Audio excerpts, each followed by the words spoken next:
बिस्मिल्लाहिर्रहमानिर्रहीम। अस्सलाम वालेकुम नाज़रीन, आप देख रहे हैं केही न्यूज और मैं हूं आपका मेजबान साबिर मकबूल। नाज़रीन, आज हमारे साथ स्टूडियो में तशरीफ फरमा है एक सियासी, समाजी, इल्मी, अदबी शख्सियत हाफिज गुलाम मुस्तफा नूरानी एडवोकेट, चिंजोड़ा के मजहबी खानदान के सपूत हैं। आप बैनुल-अक़वामी इस्लामिक यूनिवर्सिटी इस्लामाबाद से LLB शरिया एंड लॉ के शोबा से फारिगुल तहसील हैं। आप वकालत के साथ साथ पाकिस्तान की यूनिवर्सिटीज में सियासत और कानून के प्रोफेसर हैं। आप अरबी, उर्दू और इंग्लिश के अलावा मकामी जबानों पर अबूर रखते हैं। बेहतरीन मुकर्रर और दूर अंदेशी में अपनी शनाख्त आप हैं। आपकी तालीमी और सियासी खिदमात से राजमहल के बेशतर लोग वाकिफ हैं। सर, आपको इनके प्रोग्राम में खुशामदीद कहता हूँ और आपका शुक्रिया अदा करता हूँ कि आपने अपने कीमती वक्त से हमें वक्त दिया। बिस्मिल्लाहिर्रहमानिर्रहीम। इय्याका नअबुदु व इय्याका नस्तईन। बहुत शुक्रिया साबिर मकबूल साहब, आपने मुझे इनवाइट किया। और चूँकि आज आज़ाद कश्मीर में सियासी दौरा है तो डेफिनेटली आपने बहुत सारे लोगों के जो राय थी वो लोगों तक पहुंचाई और मुझे भी इस सिलसिले में आपने मदद किया। सर, आपने इनके सियासत का आगाज कब से किया? तो आपने TLP ही को क्यों ज्वाइन किया? सबसे पहला सवाल आपका ये था कि मैंने सियासत का आगाज़ कब किया। तो मैं अवाइल नौजवानी में मैं एक तलबा तंजीम के साथ वाबस्ता हुआ और फिर इस्लामिक यूनिवर्सिटी में उसका प्रेसिडेंट रहा, उसका जनरल सेक्रेटरी रहा, फिर ऑल पाकिस्तान उसका मरकज़ी नायब सदर रहा। तो मेरा ख़्याल है कि आलमोस्ट 10 से 12 साल तक मेरा तलबा सियासत का एक तजुर्बा है। और फिर दूसरा सवाल आपका ये था कि मैंने तहरीक लब्बैक TLP को क्यों ज्वाइन किया या क्यों उसके प्लेटफॉर्म को क्यों चूज़ किया। तो बुनियादी तौर पर सबसे इम्पॉर्टेंट चीज़ जो समझने वाली वो ये है कि मज़हब एक बेहतरीन मोटिवेशनल फोर्स होता है। वो आपके अपने किरदार और माशरती किरदार के ऊपर वो एक डायरेक्शन देता है आपको हमेशा कि किस समझ में आपने जाना है और माशरा किस तरह से तरक्की कर सकता है।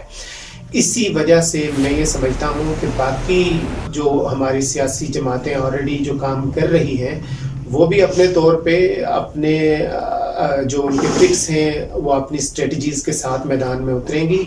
और हम ये समझते हैं कि वो जमातें हमारे आज़ाद कश्मीर में और ख़ास तौर पर हल्का राजमहल में वो अपनी कारकर्दगी दिखाने में नाकाम रही हैं। चाहे वो किसी भी दौर में, चाहे उनके MLAs, चाहे उनके मेंबरान वो इक़्तिदार में रहे हों या ना रहे हों, चाहे वो उनके जो बाकी जमातों के अहदेदारान थे उनकी हुकूमतें भी रहीं, मगर वो किसी तरह से डिलीवर करने में कामयाब नहीं हुए। इसी वजह से मैं ये समझता हूँ कि मज़हब को हम अगर, और ख़ास तौर पे अल्लाह और उसके रसूल के दीन को तख्त पे लाने की बात की जाए तो तहरीक लब्बैक पाकिस्तान से बेहतर कोई प्लेटफॉर्म नहीं है।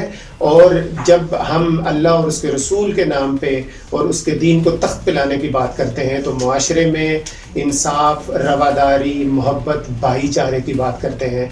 और यकीनन यही वो एक मोटिवेशनल मेरे पास एक फ़ोर्स है जिसकी वजह से मैं तहरीक लब्बैक पाकिस्तान में आया और मैं कोशिश कर रहा हूँ कि तहरीक लब्बैक पाकिस्तान मुझे अपने प्लेटफॉर्म से टिकट दे और मैं टिकट। इलाकाई सियासत में बरादरी इज़्म को तरजीह दी जाती है। आप बरादरी इज़्म की जाल से कैसे निकल सकते हैं?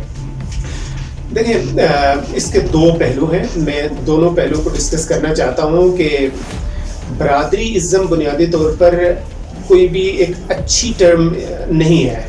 हाँ, आप अपने एक ख़ास अपने लोगों के फलाह बहबूद के लिए, यानी उसी ख़ास बरादरी के फलाह बहबूद के लिए अगर उसको करना चाहते हैं तो वो ठीक है। लेकिन आप जब हल्के की सियासत करते हैं तो उसमें चूँकि बाकी तबक़ात भी रह रहे होते हैं तो आपको उनके जो हुकूक हैं, उनके जो डिमांड्स हैं उनको भी पूरा करना होता है। मगर जब आप बरादरी इज़्म को ही जब आप तरजीह देते हैं तो बुनियादी तौर पर आप अपनी ख़ास बरादरी के मफादात का ख्याल रख रहे होते हैं और दूसरी बरादरीज़ जितनी भी हैं आप उनके हुकूक को पामाल कर रहे होते हैं और उनको एहसास से कमतरी का शिकार कर रहे होते हैं।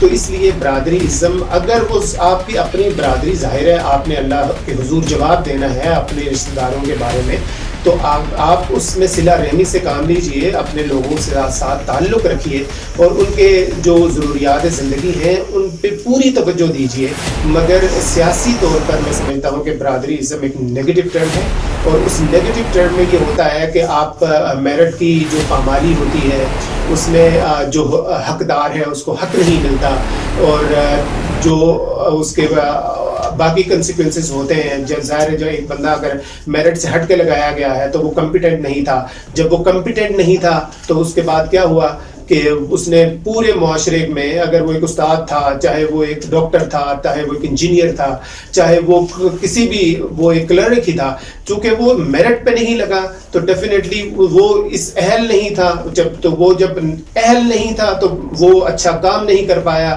جس کی وجہ سے پورا معاشرہ سفر کرتا ہے تو برادری ازم کو میں چونکہ اور اسلام میرا خیال ہے اس سے بہتر کوئی بھی بڑی برادری نہیں ہے اور برادری ازم سے انشاءاللہ اور ہمارے جو حلقے کی عوام ہے وہ باشعور ہو چکی ہے اب وہ شاید برادری ازم پہ اتنا توجہ نہیں دیتی اس لیے کہ وہ لوگ جو پچھلے کئی سالوں سے برادری ازم کی بنیاد پر لوگوں کو اکٹھا کر رہے تھے اور ان سے ووٹ بٹور رہے تھے میں یہ سمجھتا ہوں کہ ان کے اس رویے نے اور علاقے راج محل کی تعمیر و ترقی میں ان کے عدم دلچسپی نے لوگوں کو مجبور کر دیا ہے کہ وہ اب برادری ازم کی بجائے